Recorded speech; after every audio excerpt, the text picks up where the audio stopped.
crypto talk and blockchain walk. Let's go. With Connor. I see you as like the head person who places people in Base. What's your like official job title? My official job title is just Onchain Recruiter at Base, okay. But I work on a team of 4 recruiters. One who's also focused on Base, he's our technical recruiter. A recruiter who's focused on CDP, Coinbase developer platform, and then we have a sourcer as well, and we report to our head of recruitment, his name's Kevin Quinn. But yeah, the 5 of us kind of make up Base CDP recruitment. Sick. So like, what's the experience of going to these IRL events and finding people that you want to work with? Is it way better than just like sourcing potential candidates from online? 100%. I mean, obviously our industry lives online and on-chain, but my cliche is that despite it all being online and on-chain, life happens in person, and meeting a candidate in person is like a game changer. I've got to speak to candidates that I've spoken to online the entirety of my time in the blockchain space, but getting to meet them in person, like it makes it full circle. So I can't speak higher about recruiting in person. So we met in Buenos Aires after I saw you online. Really cool to like see a face that you see online in person. How does the kind of like event in Buenos Aires, which was of course Ethereum Dev Connect, how does that compare to what's going on here at ETHDenver? Very different vibe, and I think it was a very different time in the market too. I mean, we still had hope. There's still a lot of hope in the markets. I think there's still hope, but it definitely feels a little bit lessened right now. This has been very, for lack of a better term, bear market vibes, but I think the flip side of that is it's a builder market, and so everyone that I've talked to is very builder focused. I've been telling people it does feel like we're kind of in a purge of the market right now. A lot of the bad projects are being rooted out, but those who continue to be resilient are the ones that are going to thrive come the next bull market. Does that benefit your job when you're trying to bring the best into Base? Like, do you want to be talking to bear market builders, or do you see the good in both the bull and the bear? It's easier to hire in the bull market, I think, but the people I've hired in the bear market, this is my second bear market hiring, but the people I hired in my last bear market are the ones that stuck with their jobs a lot longer. Again, I think the word is resilience, so I think there's benefits to both. Yeah, so we actually hopped on a call a couple weeks ago and talked a little bit about what it's like to find a job. From your perspective at Base, what's the best way that like people can maybe like not necessarily stand out, but convey the best of their qualities to what you're looking for? How can they do that in a concentrated manner so that you can make the most of both yours and their time when you have a line of communication? Yeah, I mean, the best thing people can do for themselves is, I think there's 3 ways to stand out, honestly, in the crypto markets. The first is building. If you can figure out a way to build an app in the blockchain space, you're going to stand out against the crowd because you can speak to exactly what you're trying to apply for. Yeah. Especially, and just to do a quick shill, on Base, we have a lot of documentation to get started even for non-technical builders. And so I would look into that if I were a candidate looking for a job in the space. How do I build an app or a mini app? Just build something, because that is truly the best experience you can have. The second is creating.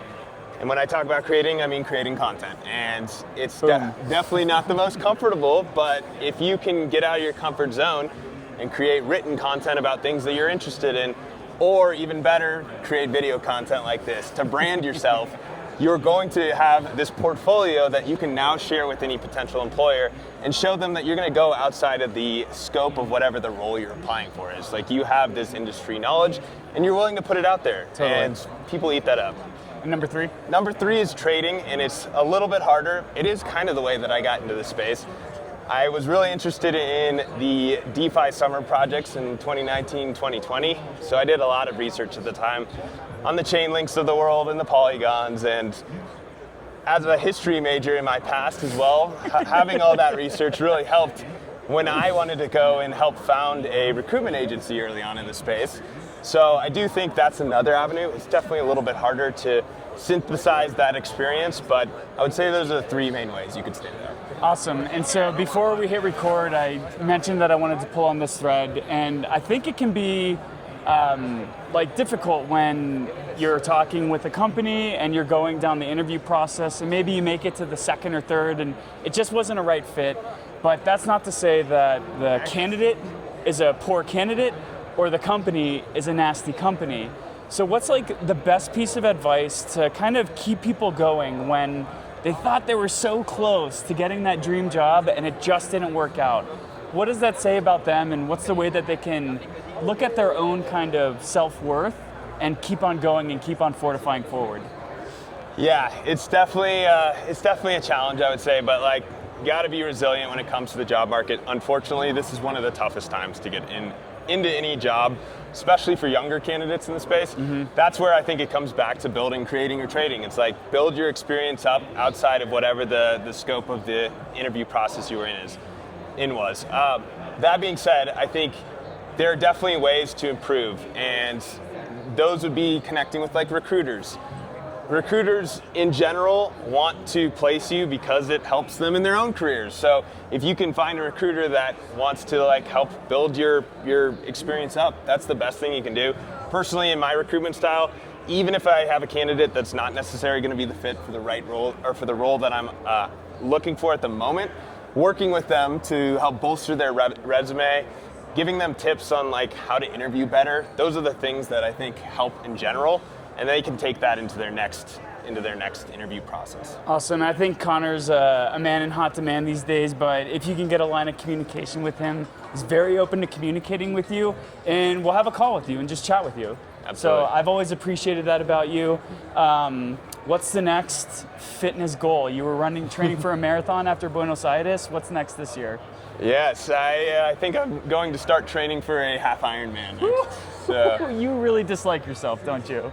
I love to push myself. Discipline is key. That's the other thing in getting a job, be disciplined about it. Awesome, way to bring it all around. What's the best way that people can find what you're working on, and how can we throw people into putting their resumes into the ring for Base? Absolutely. Well, you can reach me on X, Connor Holliman on X. That's probably the best way to reach me. I'm on LinkedIn as well. If you're interested in roles, just reach out. I'm happy to connect you where I can. We have all of our open roles listed on base.org/jobs, and to show Coinbase, coinbase.com/careers too. So, and happy to connect you where I can. Other thing I would say too is I know that we are currently looking for builders in our Base Batches International Accelerator program. That's definitely another way a candidate can stand out too. We're looking for startup projects. We're looking for projects with a robotics track sponsored by Virtuals. And we're looking for students to submit projects. So awesome. Those are all other ways you can connect with us. And is the LinkedIn meta dead, or should people start using LinkedIn? I don't know. I think X is my favorite these days. LinkedIn is a great spot, but I don't know. X is a more direct communication line. Awesome. Well, we took Connor away from his booth time, so we're going to let him go. Thanks for giving us some of your time today, dude. You're welcome. Nice to chat with you here. Cheers.